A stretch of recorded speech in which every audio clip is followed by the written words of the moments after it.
ògo. Orí ìtẹ́ ògo. Áńgẹ́lì kọrin. Aládé ògo. Áńgẹ́lì kọrin. Aládé ògo. Gbogbo ọ̀run kọrin. Aládé ògo. Àgbàgbà mẹ́rìnlélógún. Aládé ògo. Tí wọ́n yí ìtẹ́ ògo po. Aládé ògo. Ni wọ́n sì. Ọ̀rọ̀ àṣẹ látẹnu mi, ìwọ tó lè ṣàmì lórúkọ Jésù, ọ̀dájú ogun tó ní tòun bá rẹ́yìn òun ò ní padà. Lórúkọ Ọlọ́run bàbá tọmọ tẹ̀mí mímọ́, iná Ọlọ́run kó jó dànù. Orúkọ mi ní Prophet Ṣólóyè Táíwò, bàbá orí òkè àṣẹ àtagbára. Olúwa rán mi sí ọ̀pọ̀lọpọ̀ àwọn ènìyàn. Kí ni t'Olúwa dẹ̀ fi rán mi sí ọ? Òun náà ni pé má sọ ìrètí nù. Dádì àti mọ́mì jọ̀ọ́, mo bẹ̀ ọ́, ó lè ti gbàdúrà lóòótọ́, ó lè ti gbààwẹ̀ lóòótọ́, ó lè ti lọ oríṣiríṣi orí òkè lóòótọ́, ṣùgbọ́n sá Olúwa ní kí n sọ fún ọ pé gbogbo ohun tó ń béèrè tó ti rí yẹn má sọ̀rọ̀ ìtínú. Tó bá ṣeé ṣe, oh my God, tí Jésù bá lè jí Lásárù òkú ọjọ́ 3, gbogbo ohun tí wọn náà ń lé tó dàbí pé kò tí tẹ̀ ọ́ lọ́wọ́ máa sádàlíkàbà. Olúwa ló máa ṣe fún ọ. Ṣùgbọ́n t'Olúwa rán mi ní sí ọ ni pé jẹ́ àjọ gbàdúrà papọ̀, jẹ́ àjọ wá ojú Olúwa. Kí ni orísun ogun tó ń jà ọ́ gan? Wọn ò tí ì rí orísun ogun tó ń jà ọ́ ló fi dàbí pé kò tí ì sí ọ̀nà àbáyọ. Jẹ́ kí n gbàdúrà pẹ̀lú rẹ, jẹ́ n ṣọ́nà fún ọ. Tí Olúwa bá sọ fún mi lórí ọ̀rọ̀ ayé rẹ, ìwọ náà jájọ gbàdúrà lé lórí. Kó wá wò pé ṣé lóòótọ́, ṣé wòlíì ni mo pè ní àbí kì í ṣe wòlíì. Wòmí sà, ọ̀pọ̀lọpọ̀ àwọn ìyanu ló ń ṣẹlẹ̀ lórí òkè tí mo ti ń bá ọ sọ̀rọ̀ yìí, ṣùgbọ́n mélòó ni mo fẹ́ tẹnubọ̀ nínú àwọn ìyanu tó ń ṣẹlẹ̀. Ṣùgbọ́n wọn náà lè gbìyànjú, jájọ gbàdúrà, má jẹ́ kó sú ọ, jájọ gbàdúrà. Mo máa ń sọ ní gbogbo ibi tí n bá dé, màá sọ fún ọ pé ọjọ́ tó bá lọ sọ pé ò ṣe mọ́, ìjọ ẹ̀ báyìí náà lógun ti borí ayé yẹn. Lórúkọ Jésù, ogun ò ní borí ayé rẹ. Ẹ̀rọ ìbánisọ̀rọ̀ tí wàá fi pè mí fún àdúrà àti ọ̀nà àbáyọ sí ogun tó ń jà ọ́.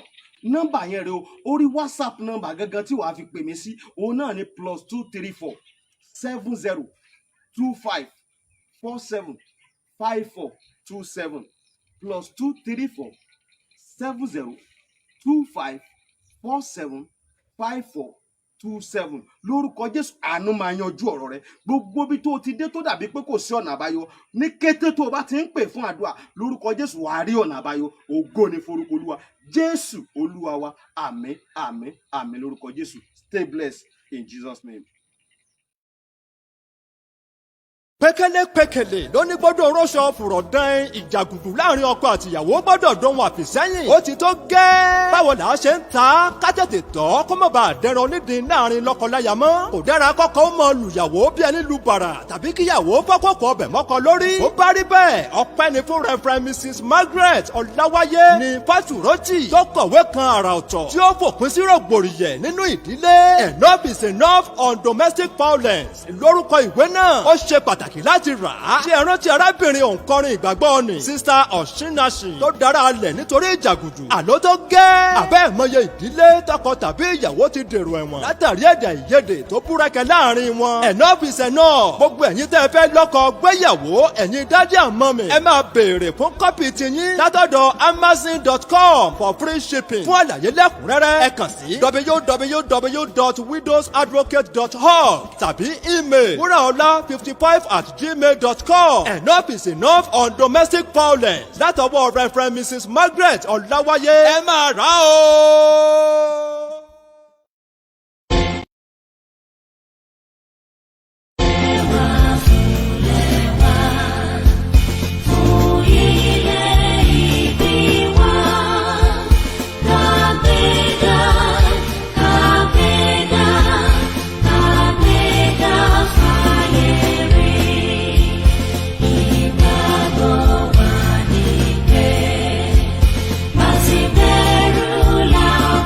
More.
ẹ ṣé mo dúpẹ́ pẹ́ òkú mo kí gbogbo ẹ̀yin ojúlówó ọmọ Yorùbá nílé lóko lẹ́yìn òde níbi kíkẹ́ tí mo ọmọ Lúkà Great TV ẹ kú lé o mo kí yín lẹ́ẹ̀kan sí pé ẹ kú bó ṣe ń lọ ẹ kú kó má bàjẹ́ o ẹ kú àsìkò yìí mo dẹ̀ dúpẹ́ lọ́wọ́ gbogbo ẹ̀yin olólùfẹ́ mi pápátá káàkiri àgbáńlá ayé níbikíbi tí ẹ bá wà mo kí gbogbo yín o mo dẹ̀ ń dúpẹ́ lọ́wọ́ yín fún àtìlẹ́yìn yín fún àdúrótì yín wípé ẹ dúró síbi kó bàjẹ́ pé kó dáa lẹ dúró fún. mo tún dé o gẹ́gẹ́ bí ibi tí mo bá dé lánàá mo sọ lánàá mo ní ọ̀tá ń lùlù bàjẹ́ ni ṣùgbọ́n Ọlọ́run ò jẹ́ ó dún bó tẹ̀ jẹ́ pé ó dún náà níwọ̀nba ṣùgbọ́n Ọlọ́run ò fi àyè sílẹ̀ fọ́tá láti yọ̀ wá àwa náà la máa borí ó di dandan a máa borí ni akàṣà ìdán ó di dandan a máa borí ni bọ́lọ́run ti bẹ tẹ́mi rẹ̀ bẹ ẹ̀yin tẹ́ ń wò mí nínú TikTok ẹ máa bá mi tẹ̀ ẹ máa pa WhatsApp ẹ máa tẹ̀ ẹ̀yin tẹ́ dẹ̀ ń wò mí nínú Facebook ẹ má ṣàlàyé pín kó yé yín náà ẹ máa pín o ẹ jẹ́ kó máa lọ ẹ máa pín ẹ jẹ́ kí iṣẹ́ yẹn kó máa lọ o. So ẹ̀yin olólùfẹ́ wa náà nínú YouTube ẹ ti mọ bó ṣe ń lọ náà kò dìgbà tá a bá ti gbogbo ẹnu sọ̀rọ̀ ṣùgbọ́n mo ní láti dúpẹ́ lọ́wọ́ yín mo dẹ̀ sọ fún yín pé ẹ̀yin náà ẹ máa bá wa pín jẹ́ kó máa lọ kò ní bàjẹ́ fún yín o kò ní burú fún yín mo dúró lórí òtítọ́ mi mo dúró lórí òtítọ́ ẹ̀yin tí ẹ bá fẹ́ ra ìwé tí wọ́n sọ yẹn ẹ lọ sí amazon.com ibẹ̀ lẹ ti máa rí enough is enough on domestic violence lágbára Ọlọ́run a máa gbé ìyá yẹn wá láìpẹ́ ìwọ tó bá ní àdojúkọ irú kan bẹ́ẹ̀ bóyá ìfẹ́ ò dánmọ́rán tó láàrin ìwà àtọkọ ẹ bóyá ìjà máa ń wáyé bóyá ìgbọ́ra ẹni yé máa ń wáyé tí ìyá yìí wà fún nìyẹn ṣe marriage counselor wọn á counsel ẹ lọ́nà tó tọ́ ó lè dọ́wọ́ ẹ ló wà tí ìwọ ò dẹ̀ mọ̀ pé ìwọ ló ń ṣẹ̀ ó dẹ̀ lè jẹ́ lóòótọ́ ọ̀dọ̀ ọkọ ẹni ṣùgbọ́n tó bá ti bá ìyàwó ìpàdé tẹ́jọ sọ̀rọ̀ wọn á fún ẹ ní àmọ̀ràn tó dẹ̀ máa dáa kì í ṣe àwọn tó máa fún ẹ lámọ̀ràn tí wàá fi lọ bẹ́ sínú iná o rárá àwọn ìṣe bẹ́ẹ̀. bákan náà tó bá fẹ́ rí pásítọ̀ Táíwò Ṣólóyè ẹ ti rí nọ́mbà tí wọ́n fi síta ẹ kọ́ńtàtì nọ́mbà yẹn kẹ́ bá wọn sọ̀rọ̀ lágbára Ọlọ́run wọn máa dá yín lóhùn. Màámi Bùnmi one you are welcome mo appreciate yín o màmá ìyá olóríire ẹ ṣeun màámi kò ní bàjẹ́ fún yín láéláé kò ní burú fún yín ẹ̀yin náà lè máa dúró tì mí gbogbo ìgbà mo appreciate yín ó yá ẹ pín ẹ jẹ́ kó rìn ẹ jẹ́ kó máa lọ let's go straight to the point gẹ́gẹ́ bí mo ṣe gbé sọ lánàá ẹ wo question tí mo kọ síta mo ní ṣé lóòótọ́ ni ìjàngbara orílẹ̀-èdè Yorùbá ṣé lóòótọ́ ló ti kú ni ìbéèrè ńlá ẹ̀yin tí ẹ bá gbóyìnbó dáadáa ẹ wo bí mo ṣe kọ ẹ rí i pé question mark wà lẹ́yìn ẹ̀ ṣé lóòótọ́ ló kú ni èyí tí ọ̀pọ̀lọpọ̀ ń sọ kiri di wípé ó ti kú àti pé kò sí kan tó jẹ́ Yorùbá nation mọ́ èmi ń sọ fún yín lákòókò yìí pé Yorùbá nation ò kú o abẹ́gbọ́n tí mo sọ ni Yorùbá nation ṣe kí ni Yorùbá nation ò kú o Yorùbá nation tẹ̀síwájú ó ṣe kí ni ó ń tẹ̀síwájú kò sí n tó lè jẹ́ kó kú láyéláyé àti láéláé o bí Ọlọ́run sì ti ń bẹ tí ẹ̀mí rẹ̀ ń bẹ Yorùbá nation yìí ó máa ṣojú yìí aṣojú ẹ aṣojú mi aṣojú gbogbo wa láṣẹ Èdùmàrè láṣẹ ọba tí ń jẹ́ ìlérí má ṣe bẹ̀rẹ̀ lẹ́ẹ̀kan sí mo fẹ́ lọ straight sí in tó fa ìdí tí mo fi sọ̀rọ̀ yìí jáde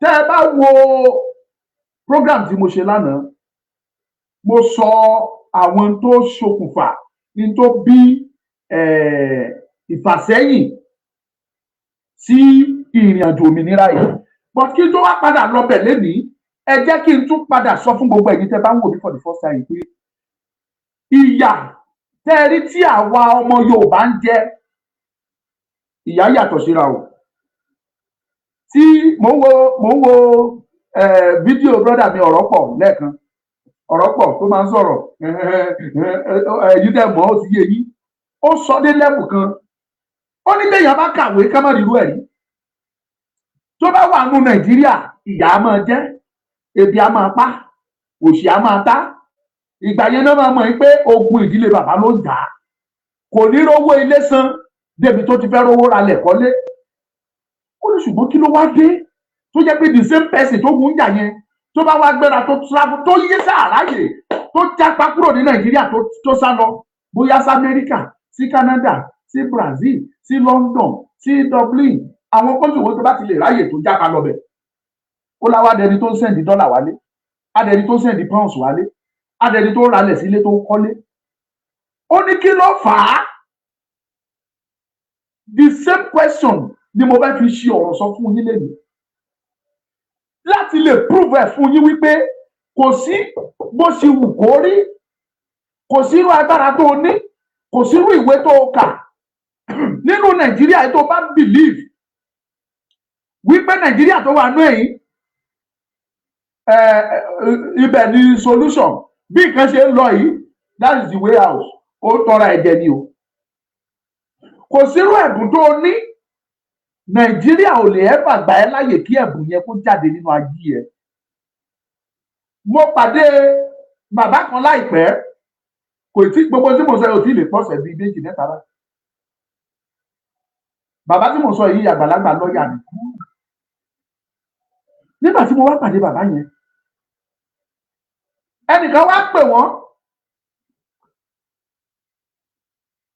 ẹnìyẹn wá pè bàbá tí mo sọ yìí mo wá discover pé láti US náà ti pè bàbá èmi dẹ̀ wà lọ́dọ̀ wọn mo jókòó mò ń ṣeré àjọ ń fọ̀rọ̀ jomi tó rú ọ̀rọ̀ ẹnìyẹn wá pè ìgbà tẹ́nìyẹn máa pè ńkọ́ wọ́n ṣàjọ ń jíròrò wọ́n sọ̀rọ̀ ẹ̀mọ̀ kò kàn mí nígbà tán sọ̀rọ̀ tán hàn jù bàbá yẹn wá bẹ̀ sí ní sọ̀rọ̀ ẹni tó pè yẹn wá bẹ̀ sí ní ṣàlàyé ọ̀rọ̀ ẹ̀ fún mi ó ní ṣé mo mọ̀ pé ọmọkùnrin tó pè wù yìí ó ní nígbà tó wà nílé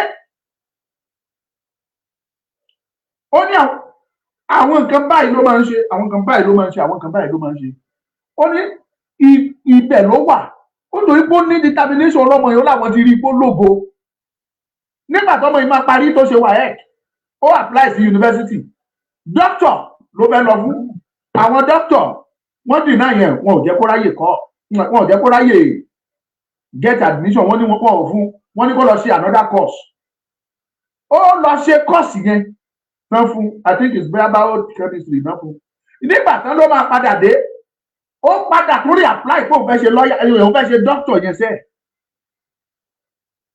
wọ́n ṣàtiraka at the end of the day wọ́n wá send ẹ̀ out of the country ó wá lọ abroad ó lọ US ìgbà tó dé US ṣé mo fáwọn òyìnbó iná fi yàtọ̀ sáwà nìyẹn tó bá ti rí ẹ wọ́n á máa study ẹ wọ́n á máa wù ẹ bóyá o level tó bá ti rí ẹ pé eléyìí level ó ní gift kan ibẹ̀ náà máa gbé ẹ lọ tó ti máa train ẹ tó ti máa jù sí ẹ wọ́n máa wò bóyá wàá hàn kẹrẹkẹrẹ náà máa mú tó fẹ́ mú jáde lára ẹ tó máa mú jáde wọ́n wá rí ọ̀bẹ nìyẹn wọ́n rí àwọn potentials tó wà lára ẹ wọ́n wá bẹ̀rẹ̀ sí ní ṣe wọ́n bẹ̀rẹ̀ sí ní ṣiṣẹ́ yẹn at the end of pé program ẹ̀yìn tẹ́ ẹ wò mí ní Facebook kí ló ṣẹlẹ̀ ẹ pín nígbà tó máa dé level kan tó máa dé level wọ́n àwọn òyìnbó gbé ọmọkùnrin yẹn wọ́n fún admission sí yunifásitì ẹ bẹ̀rẹ̀ pé kí ló lọ kọ́ àwọn tó ń ṣe operation ọpọlọ àwọn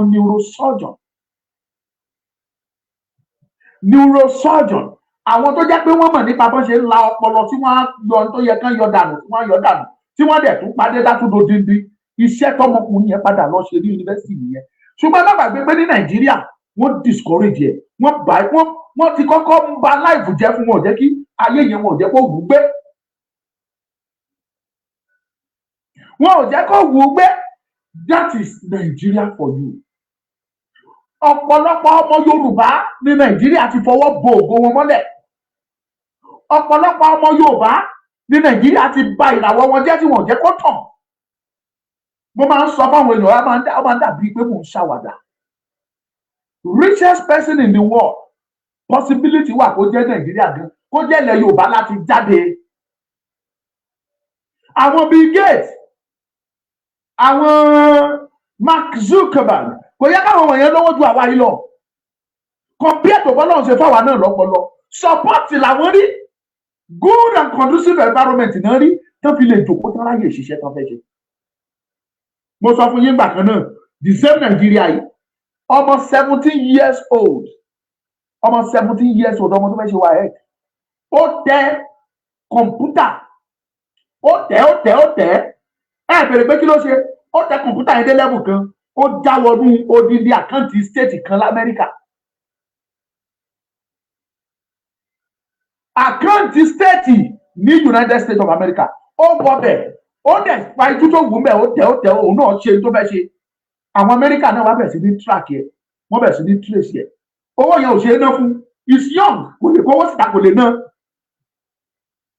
wọ́n wá bẹ̀ sí ní track yẹ ta ló hack àkáǹtì yìí as powerful as this state is who is that person that hacked this account wọ́n wá bẹ̀ sí ní ṣe findings wọ́n track yẹ wọ́n ṣe wọ́n dé Nàìjíríà wọ́n rí ọmọkùnrin yẹn ìgbà tó ń rí wọ́n rí pé this is minor this is ọmọ kékeré wọ́n gbé ọmọkùnrin yẹn wọ́n gbé lọ ìta gbọ́ ní pé ọmọkùnrin yẹn ayé ọlọ́ba ló ń jẹ l'Amẹ́ríkà ń sìn torí Amẹ́ríkà gbé lọ wọn ò lọ fìyà jẹ wọn padà kí náà ṣe wọ́n gbé lọ sí ibi tó dá wọ́n bẹ̀rẹ̀ sí ní kí ni àwọn ìdáwọn lè rí gbà lọ́wọ́ ẹ̀ tí glory today I want to believe that guy will be a professional hacker or a professional data analyst or software clinical developer or whatever. Àwọn Amẹ́ríkà ṣe àwọn jayé àwọn àgbàgbọ́n ara ẹ̀. Ṣùgbọ́n Nàìjíríà wọ́n máa pa ìràwọ̀ yẹn mọ́ ẹni. Imagine kó jẹ́ pé irú ọmọ tá a dárúkọ tó bá jẹ́ pé nílé ọmọ Amẹ́ríkà gangan ni.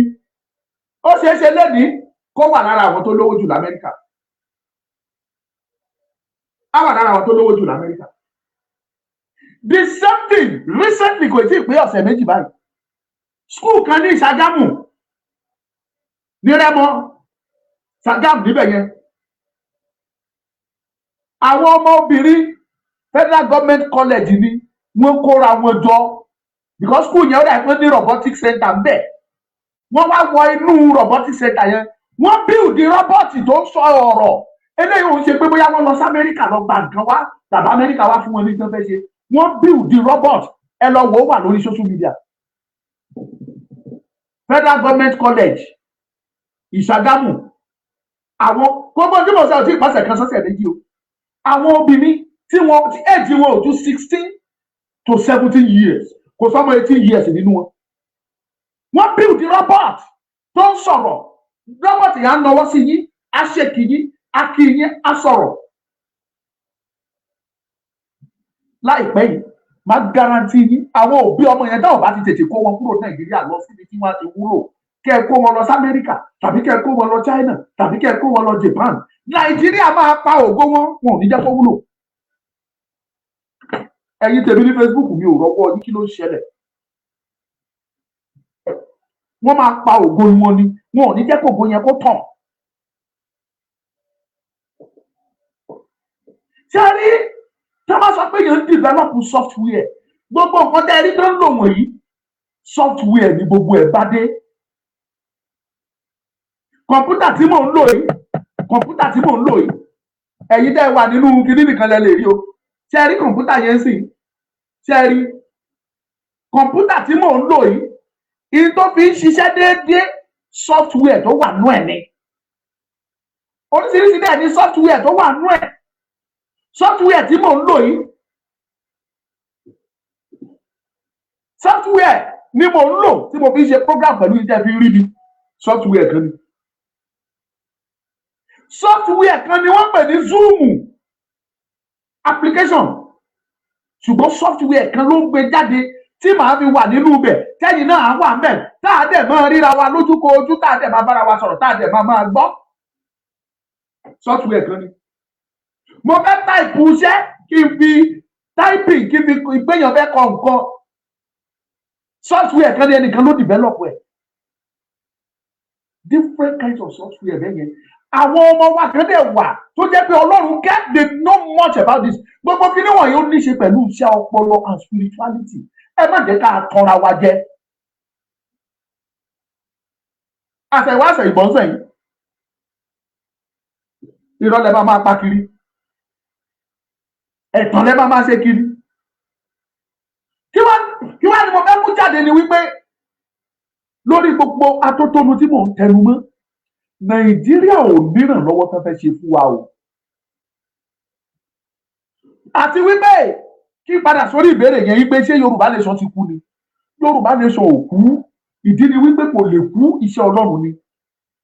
Ṣùgbọ́n kí nìkan ni mo mọ̀ tí mò ń tẹnu mọ́ fún gbogbo yín pátápátá pé Nàìjíríà ò ní ìrànlọ́wọ́ kankan tó fẹ́ ṣe fún wa láti ọjọ́ ẹ̀yin dẹ̀ ń wò mí for the first time mo ti máa ń béèrè lọ́wọ́ àwọn tó ti ń wò mí tẹ́lẹ̀ mo tún béèrè báyìí lọ́wọ́ ẹ̀yin tẹ̀sẹ̀ ń wò mí wípé látọjọ́ tẹ́ ẹ ti ń jẹ́ Nàìjíríà ẹ sọ oore kan tí Nàìjíríà ṣe láyé yín fún mi mo fẹ́ mọ̀.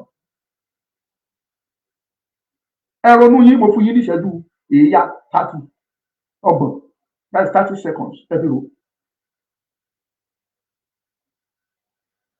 30 seconds.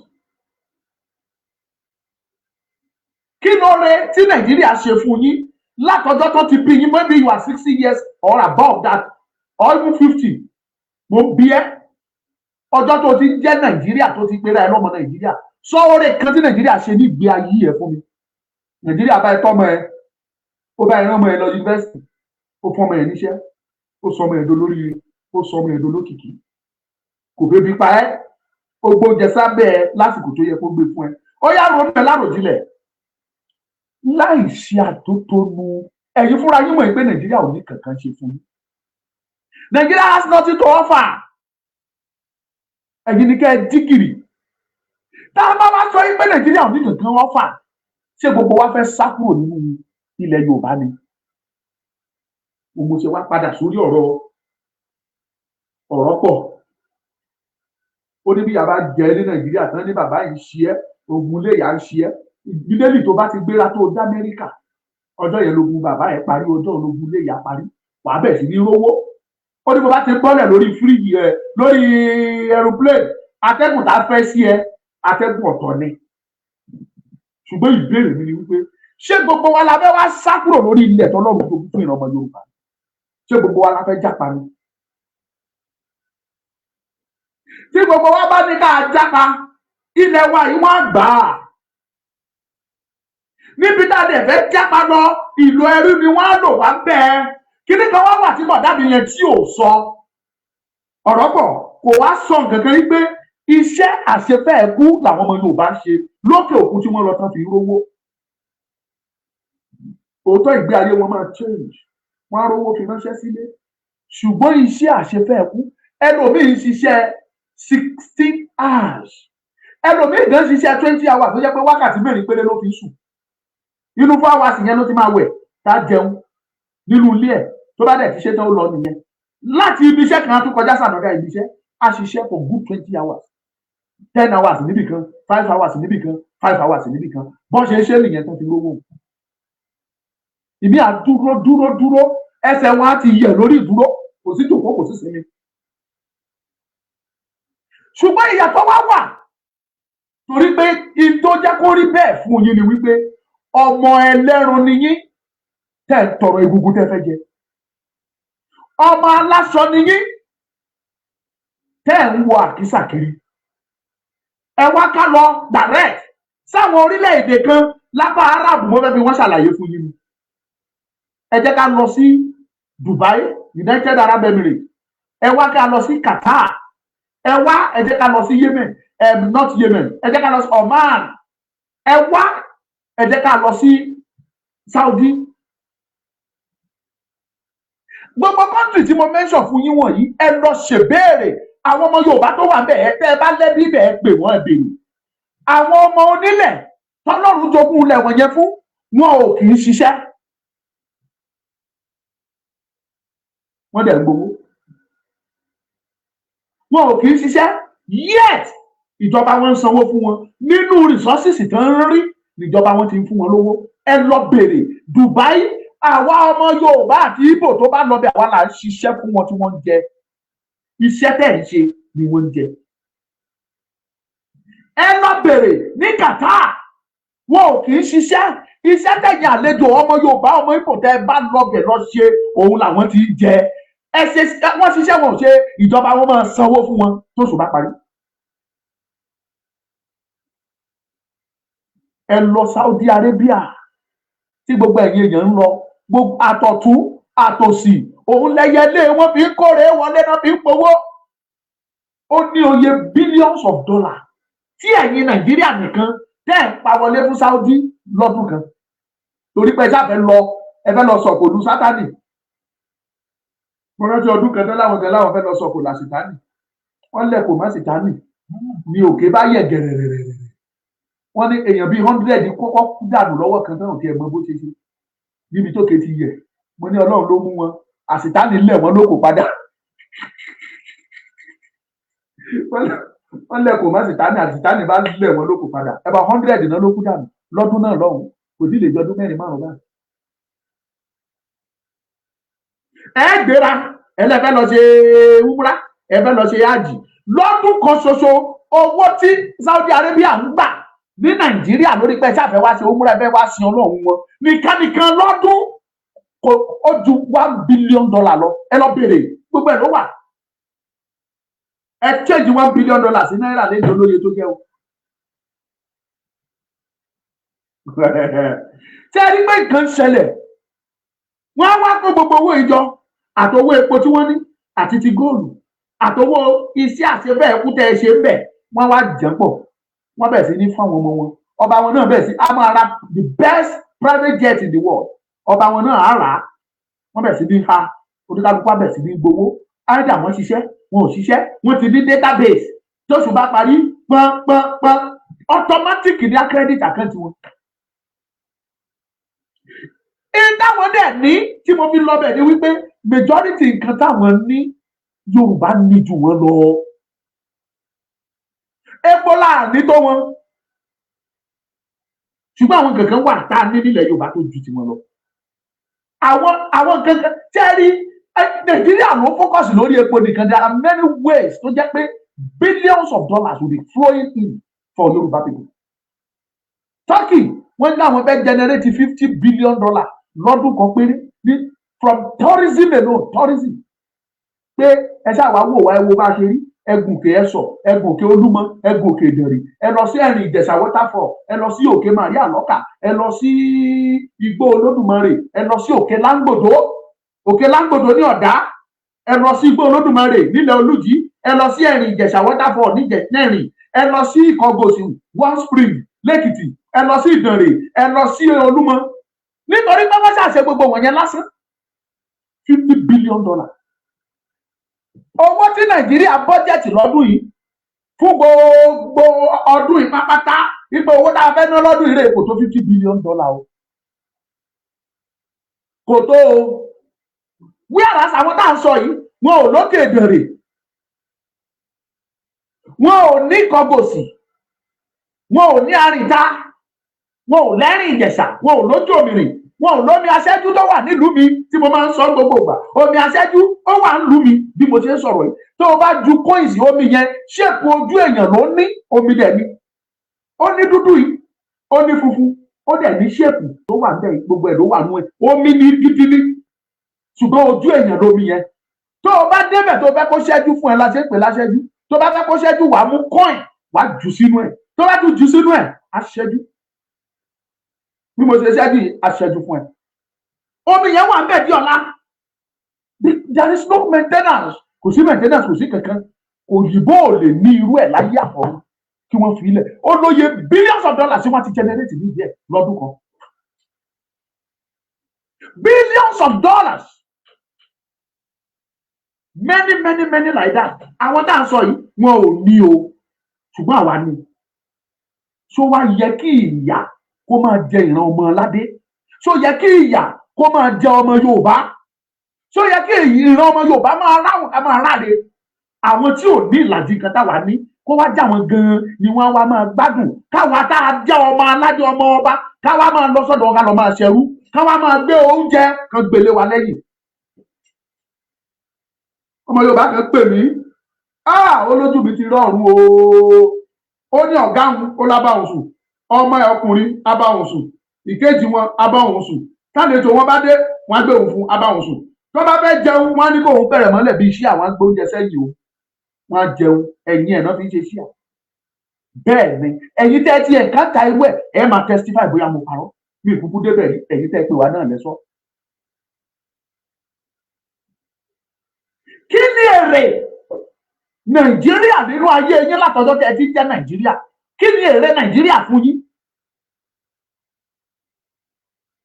Kí ni benefit Nàìjíríà ní ayé yín látọjọ́ tẹ́ ti jẹ́ Nàìjíríà? Látọjọ́ tó ti bí yín, you are over 40 years, 50 years, 60 years, 70 years, 80 years. I am asking you this question. Kí ni Nàìjíríà ṣe nínú ìgbé ayé ẹ, nínú fámìlì ẹ látọjọ́ tó ti ń jẹ́ Nàìjíríà? Mo fẹ́ mọ̀.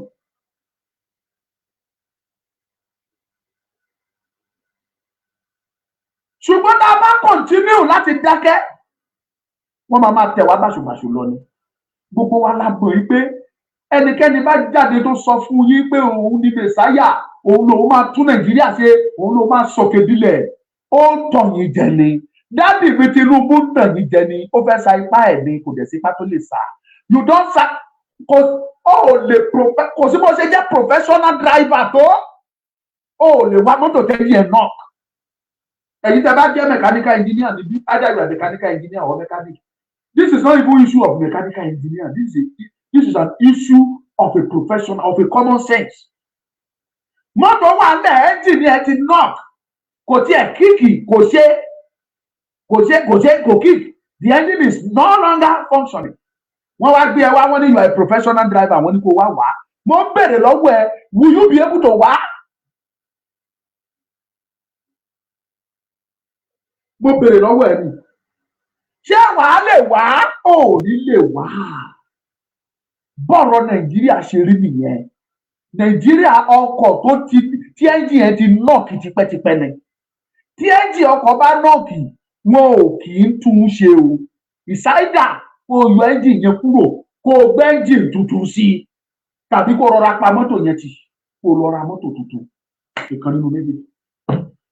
Tàbí kó ta mọ́tò yẹn látàmọ́lẹ̀, ká bá ẹ ṣàṣàmọ́lẹ̀, kó tà á, kó lọ fowó ẹ̀, kó fi ra ẹsẹ̀, kó máa fi rìn, tàbí kó fi ra mọ́tò yìí tó bá tó ẹ̀ rà á. Ẹ̀yin tèmi ẹ máa pín, ẹ̀yin tèmi ní Facebook ẹ wà lè di o, but kò sí wàhálà, ẹ ṣáà máa pín. God bless you, màmí Bùnmi wà. Ojú òní tì yín màmí, èèyàn pàtàkì. Ìyá ọmọ, Ọlọ́run ò ní dójú tì yín láéláé. Gba mo tiẹ̀ ti rí yín, ọkàn mi ti balẹ̀, mo ti mọ̀ pé mo máa hit achievement mi lénìí. I will hit that goals today by the grace of God. God will bless you. Ẹ support màmí Bùnmi wà nù, ẹ má fọ̀rọ̀ lẹ̀ fáwọn nìkan o. Ẹ support wọn. Kò sí májíìkì tó fẹ́ ṣe as a driver, ó lè wá mọ́tò tó bá knock. O lè gbé ẹ́ńjìn tuntun sí. Tí bá ní kí n wá interpret yẹ, ẹ́ńjìn tuntun yẹn mo lè pè níwẹ̀ẹ́. Tán bá gbà láti gbé ẹ́ńjìn tuntun sí, mo lè pè ní bóyá bíi new constitution. Fresh kì í ṣe amendment. Amendment ní ẹ́ńjìn tó wà ńbẹ̀ tẹ́lẹ̀ tó rò pé wàá túnṣe. Tó o bá túnṣe, ọjọ́ mẹ́ta ni wàá máa lọ sọ́dọ̀ mechanic. Ẹ́ńjìn tó knock, tó o bá túnṣe, ojoojúmọ́ tàbọ́jọ́ mẹ́ta wàá máa lọ ọ̀dọ̀ mechanic. Torí bí tó ti túnṣe, tó bá dọ̀tún la nǹkan kan bàjẹ́ wàá lọ. Ọjọ́ mẹ́rin nǹkan kan bàjẹ́, á dẹ̀ máa gbowó, á máa ba nǹkan jẹ́ fún ẹ. Tẹ́lẹ̀ bá bàjẹ́ tó lọ túnṣe léni, á tún ba nǹkan mi jẹ́. So kẹ́rẹ́kẹ́rẹ́kẹ́rẹ́ á sún ẹ, wàá kàn gbé tọrẹ ní pé ẹ tẹ̀ wàá gbé bí ìtẹ́mọ́. Ṣùgbọ́n tẹ́ bá ra tuntun sí, that is fresh, tí ò sí amendment kankan. Ṣùgbọ́n ìbéèrè yẹn ni wípé ṣé Nàìjíríà ready irú ẹ̀? The answer is very simple, they are not ready. Àwọn owó ìṣú sọ pé kò sí tó jọ. Wọ́n ní constitution tó mú wa lẹ́rú, tó sọ wá dẹrú, tó sọ àwọn Ìgbò dẹrú. Wọ́n ní constitution yẹn làwọn máa lò pé kò sí tá yẹ. Ẹ̀yin ọmọ Yorùbá mo wá ń bẹ̀ yín. Ṣé bẹ́ẹ̀ ṣe wá ń lọ sókè òkun tẹ lọ ṣiṣẹ́ ẹrú? Ìmí yín lè lọ kó ní opportunity, kó ní oore ọ̀fẹ́, kó ní grace, kó pàdé aláàánú, kò ní ṣiṣẹ́ rẹpẹtẹ, síbẹ̀síbẹ̀ àdolówó. Kì í ṣe pé kò ṣiṣẹ́ o. Nílùú òyìnbó ò ṣiṣẹ́ ò jẹ ni o. Ṣùgbọ́n ìmí á lọ kò ní ṣe iṣẹ́ rẹpẹtẹ, àṣebẹ́ẹ̀ kú, á bá àánú pàdé, ó lè lówó. Ṣùgbọ́n ó ṣiṣẹ́ kì í ṣe pé kò ṣe. Òun ni mo ṣe ń bí yín, òun ni mo ṣe ń jùlù yín, tí mo ṣe ń fẹ́ kí gbogbo yín kẹ́ ẹ gbèrò. Ṣé tó bá mi kọ́ ọmọ ní Nàìjíríà, ọmọ Yorùbá jẹ́ orílẹ̀-èdè tó nífẹ̀ẹ́ láti ṣiṣẹ́. A kì í ṣọ̀lẹ, ọmọ Yorùbá ò ń ṣọ̀lẹ. We love to struggle. Ní ilẹ̀ Yorùbá náà ọ̀rọ̀ hustle ti jáde. A fẹ́ràn láti hustle, ká tiraka kó ṣáà jáde. Yorùbá fẹ́ràn irú ẹ̀. Tẹ́yìn bá wá tá bá wá dúró gẹ́gẹ́ bí orílẹ̀-èdè. Tẹ́ ẹ wá dé tẹ́ ẹ hustle tá build orílẹ̀-èdè Yorùbá yìí. Àwọn òyìnbó míì á tún dé, òyìnbó tẹ̀yìn lọ ń ṣerú lábẹ́ ẹ̀ wọn àwọn náà dé. Ọ̀rọ̀ yẹn dàbí ọ̀rọ̀ Singapore àti Malaysia ni. Mo dìídì jókòó mo ṣèwádìí lórí country méjèèjì ni. Singapore àti Malaysia country kan làwọn méjèèjì, country kan ni wọ́n. Àwọn Malaysia máa ń fìyà jẹ àwọn Singapore yẹn torí wọ́n dàbí ẹ̀yà kan bí Yorùbá ṣe jẹ́ nínú Nàìjíríà. Wọ́n máa ń fìtínà wọn, wọ́n máa ń fìyà jẹ wọ́n. Ìgbà tó wá dé lẹ́nu kan àwọn Singapore wá fúnra wọn jọ wọ́n làwọn lọ. At the end of the day wọ́n ja ìjà wọn lọ́tún lọ́sì, wọ́n ṣàborí wọn lọ. Nígbà tán lé wọn kò sí kankan fún wọn, kò sí ìrètí kankan fún wọn gẹ́gẹ́ bí ìtàn tí mo gbọ́. Kódà àwọn Malaysia lé wọn ní bí ajá pé get out of our land, get out, ẹ̀kọ́ bá ti ṣe yín lọ ẹ̀kọ́ rádaràda yín lọ. Ṣùgbọ́n nígbà tó dé lẹ́nu kan àwọn Singapore jáde torí pé wọn ò ń ṣọmọ ọ̀lẹ, ṣiṣẹ́ ni wọ́n. They are people with good foresight. Wọ́n ní ìrírí sí ọjọ́ ọ̀la tó dáa bí ìran ọmọ Yorùbá ní foresight tó dáa. Ìmọ̀ wa tí ò ṣọ̀kan ló fìyà jẹ wá. Kí náà wá ṣe?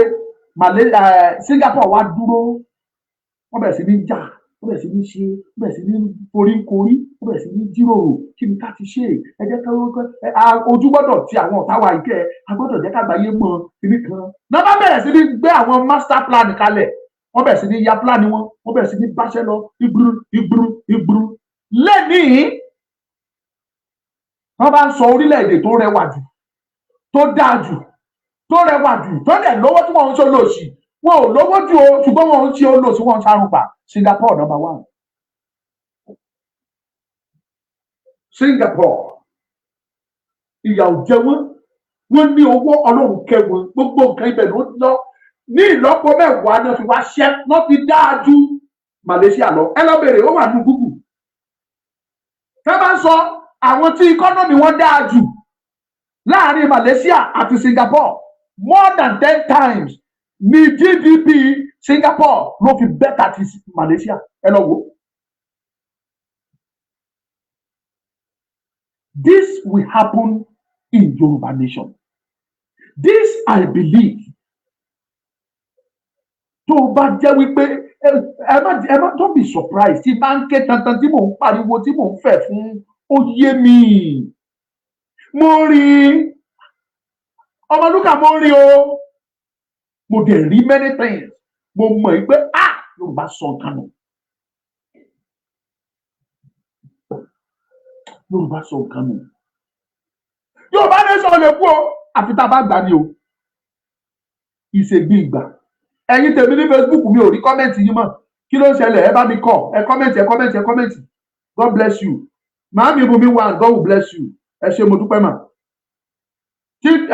Facebook ó yà mí ò rọ́wọ́ yín. YouTube ẹ ṣé mo dúpẹ́ o.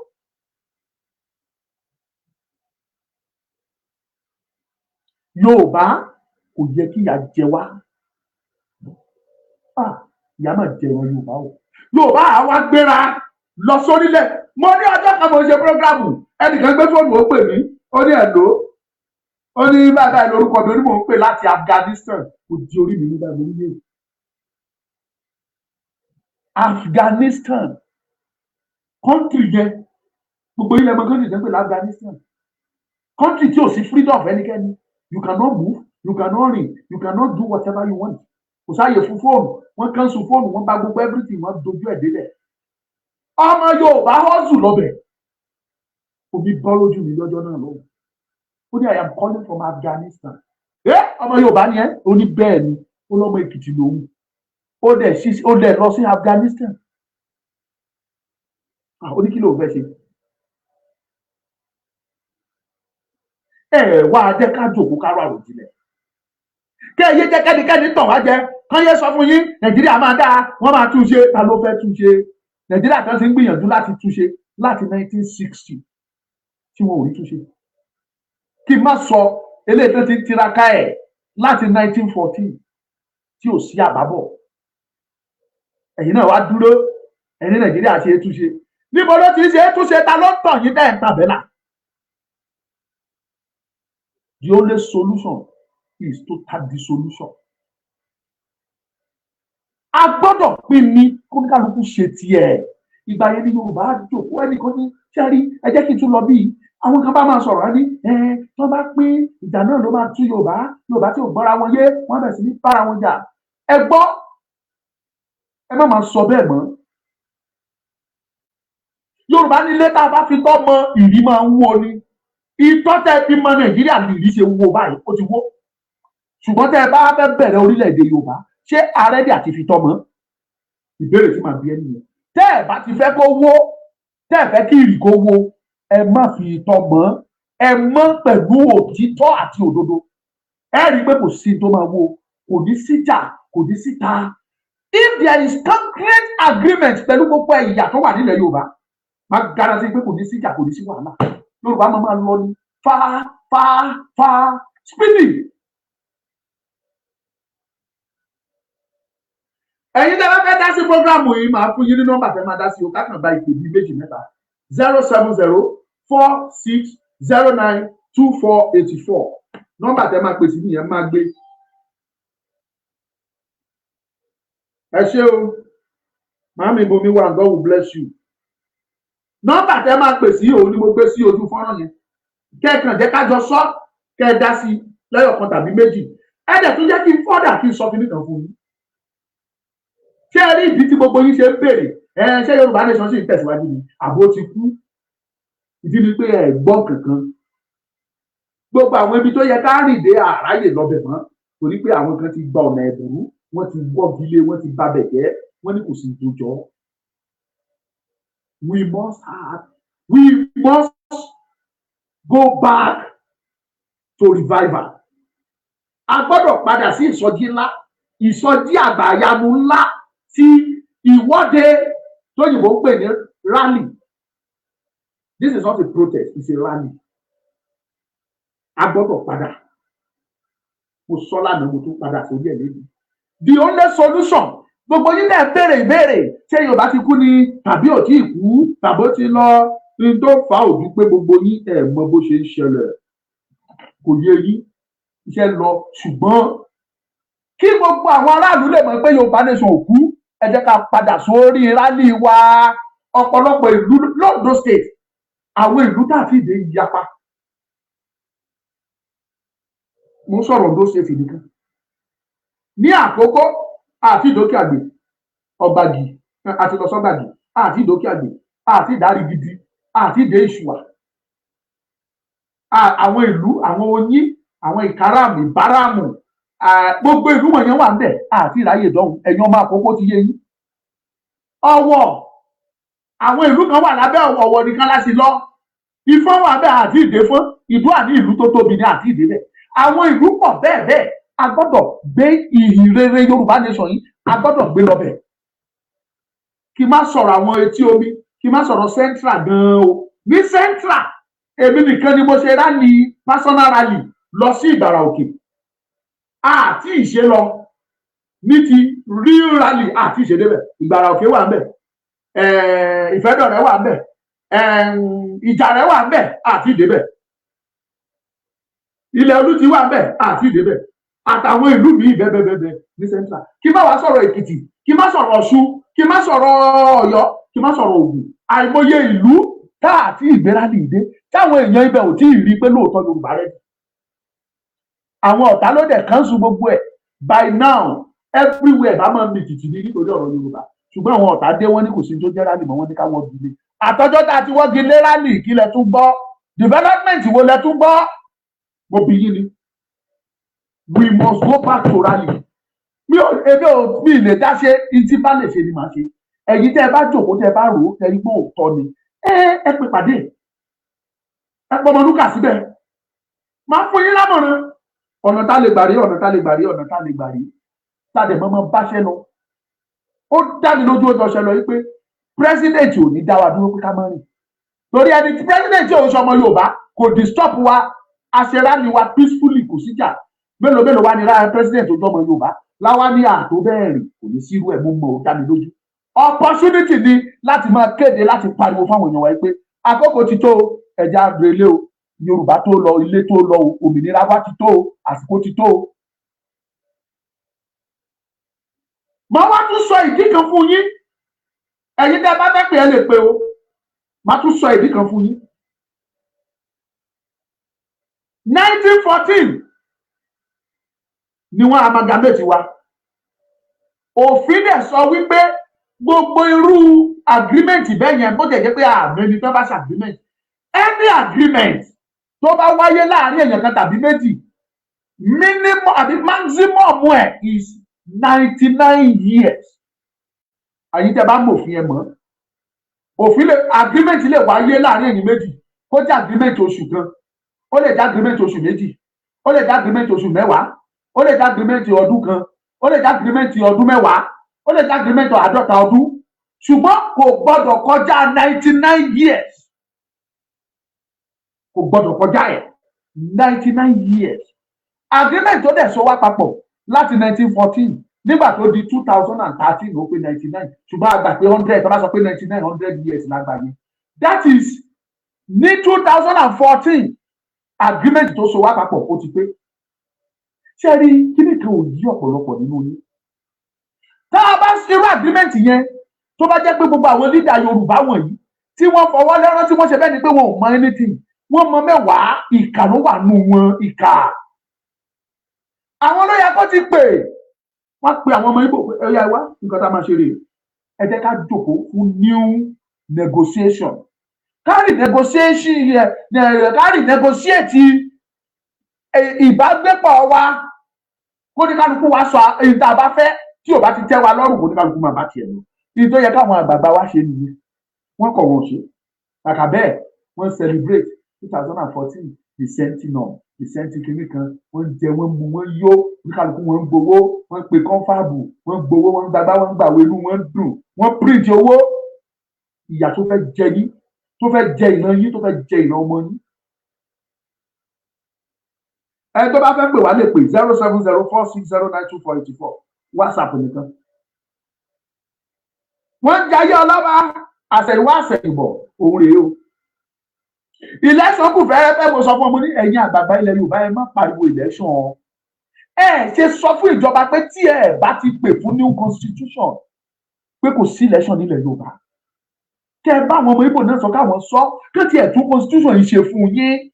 Nígbà tẹ́yìn bá sọ bẹ́ẹ̀ tí Ìgbò náà sọ, dájúdájú Haúsá ò ní lágbára, Fúlàní ò ní lágbára jù yín. Àjọ jẹ́ àjọsọ ẹ̀yin méjèèjì ẹ̀ẹ́dẹ̀jọ gbé kalẹ̀. Wọ́n lè ṣe new solid constitution tó máa pé gbogbo yín. Ṣùgbọ́n ẹ kọ̀ ẹ sọ̀rọ̀ torí ìjẹkújẹ tẹ́tẹ́ jẹ ìyá bàbá. Àánú ṣe mí.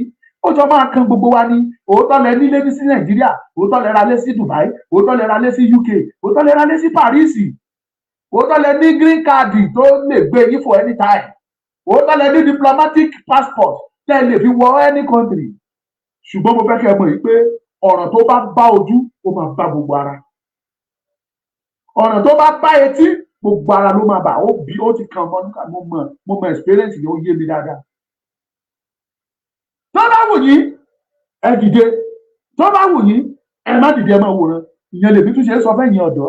Ọ̀pọ̀lọpọ̀ àwọn youth ń sìn wọ́n tún ti sùn lọ, wọ́n sùn fọ́nfọ́nfọ́nfọ́n, wọ́n fowó tàn yín, wọ́n tàn yín jẹ, wọ́n fún yín ní kọ́ńtíráàtì, wọ́n ní ẹ gba kọ́ńtíráàtì yìí, kẹ́ ẹ pẹnu yín mọ́, ẹ̀yin náà ẹ gba kọ́ńtíráàtì, ẹ wá pẹnu mọ́, ibi tẹ́ ti ró títọ́ tó yẹ kó ẹ sọ títọ́, ẹ ní jẹ́ sọ, ibi tó ti yẹ kẹ́ ẹ jà fún ọ̀la yín, ẹ kọ̀ ẹ ní jà nítorí pé kí ni wọ́n ti fi dòdò ha yín lẹ́nu, ẹ lè sọ dòdò mọ́.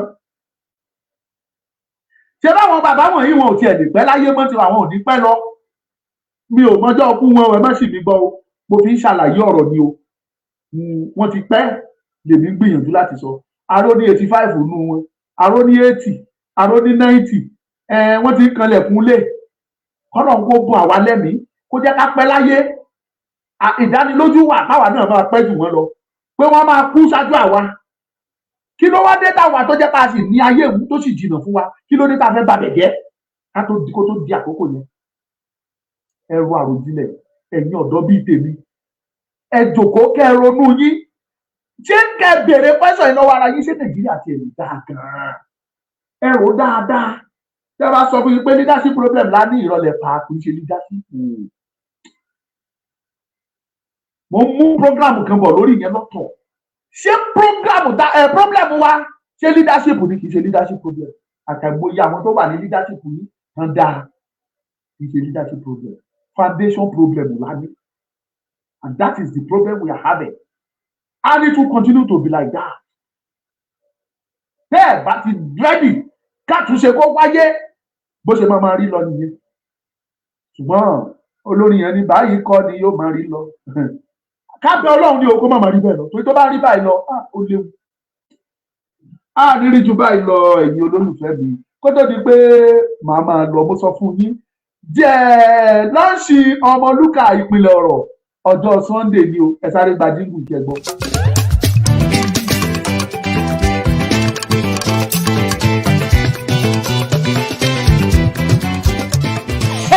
Ó balẹ̀ bàjẹ́. Ó gbìnà ya. Báwo gẹ́gẹ́ lọ̀rọ̀ ṣe ṣẹlẹ̀? Ibo ló ti ṣe wá? Ta ló pa ta ló kún? Báwo la ṣe débi tá a dé Nàìjíríà? Kí ni ọ̀nà àbáyọ? Ìpínlẹ̀ ọ̀rọ̀ ń gẹ́gẹ́ ní ìdáhùn ẹ̀. Yorùbá ẹ fi ìsára ọ̀bẹ o, ẹ ò rí odò mi gbà rere. Àwọn orin tuntun láti wo Victor Ọmọjọwọ́ Ọmọlúkà. Omazim Global Concert in collaboration with Ọmọlúkà Creative ló market tó tún distribute yẹ. Ìfilọ́lẹ̀ àwọn orin náà yóò wáyé ní ọjọ́ Sunday September 3rd 2023. Láagogo 6 ìrọ̀lẹ́ lórí Zoom. Under the distinguished chairmanship of Mr. Kuntuyi. Monyoluwa. Ọmọ Agayatasa. Chief Launcher. Ọmọbọlá Akíntọ́lá. Guest of honour. Ambassador Adetokunbo Ṣóhundé. Father of the day. Professor Banji Akintoye. Co-launcher. Prophet Ológunolúwa. Mr. Giwa Afọlábí. Dr. Zabi. Ọ̀tínbẹ̀rù Ògbódò. Dr. Chris Akíngbadé. Visual Father of the day. Prophet Larry Ajéwọlé. Special launcher. Ambassador Nira Oni. Yenet Fashaki. Dr. Okebi Ọlọ́run Òsì. Guest of honour. Chief Sunday Adéyẹmọ Ìgbòho Òòṣà. Mother of the day. Mrs. Beatrice Adékọ̀yà. Chief host. Yorùbá World Media Organization. Yorùbá Home Based Media. Host gẹ́gẹ́ fúnra ẹ̀. Victor Ọmọjọwọ́ Ọmọlúkà.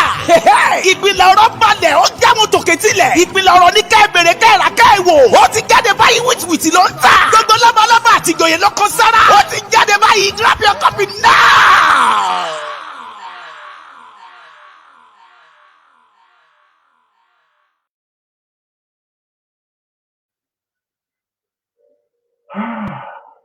Bó ṣe rí gangan lẹ ti gbọ́ yẹn o. Ìpínlẹ̀ ọ̀rọ̀ lára ẹ̀ lẹ́gbọ́n yẹn. Yorùbá ẹ kíyè sára mo bẹ̀ ó ẹ ò rí odò mi gbà rere. Ẹni tó bá létí kó gbọ́ ohun tí ẹ̀mí ń sọ o. Yorùbá àkókò ti tó ẹ tagírí. Yorùbá ẹ kíyè sára mo bẹ̀ ó ẹ ò rí odò mi gbà rere. Ọjọ́ Sunday tó bá ti dijọ́ Friday tètè béèrè líǹkì tí mi bá rántí sẹ́ǹdì ẹ̀jẹ̀ mọ̀ pé àwọn tí mo kó sórí ti pọ̀ jù. Tí mi bá ti rántí tètè sọ pé Ọmọlúkà send me the link for the launching. Ó gbọ́dọ̀ wà bẹ́ẹ̀ tó wá wo orin wo lẹ́yìn tá a bá launch ẹ̀ tán níbẹ̀ láti ẹ̀ máa wá jù sínú YouTube wa o. Tá a bá ṣe launching yẹn tán à ní gbé sí YouTube o. Tá a bá ti launch ẹ̀ tán ló ṣe máa wọ ní YouTube. Wá gbọ́ nípa ẹ̀ lẹ́kùnrẹ́rẹ́ nínú YouTube mi nínú launch yẹn lọ́jọ́ Sunday ọjọ́ 3 oṣù ó ti yé mi oṣù kàfẹ́ wọnú ẹ̀ ní September. Mo fẹ́ rántí ẹ̀ lóde Yorùbá mo sọ pé Yorùbá ni màmá sọ jù ṣẹrẹ ìrèlé ẹ̀rẹ́ náà igbe èdìdí òkúdù Agẹmọ Ògún Ọ̀wẹ̀wẹ̀ oṣù Ọ̀wẹ̀wẹ̀ ìlà máa ṣe ọjọ́ 3 ọjọ́ Àìkú oṣù Ọ̀wẹ̀wẹ̀ òun la máa ṣe ẹ má gbàgbé o kódà máa múra sílẹ̀ o millions ní launching millions of dollars. God bless you. Kò ní jù báyìí lọ o Ọmọlúkà ni mò ń jẹ́ o ẹ bá wa pín ẹ jẹ́ kó rìn o bẹ̀rẹ̀ sí ní kọ́ tiẹ̀ ìbùkún ní fórílẹ̀-èdè Yorùbá ò tí kọ́ bóyá kọ́ ìbùkún ní fórílẹ̀-èdè Yorùbá wetin dey sọ kọ́ tiẹ̀ jọ mẹ́rin wetin dey sọ bóyá right your own ìbùkún ní fórílẹ̀-èdè Yorùbá.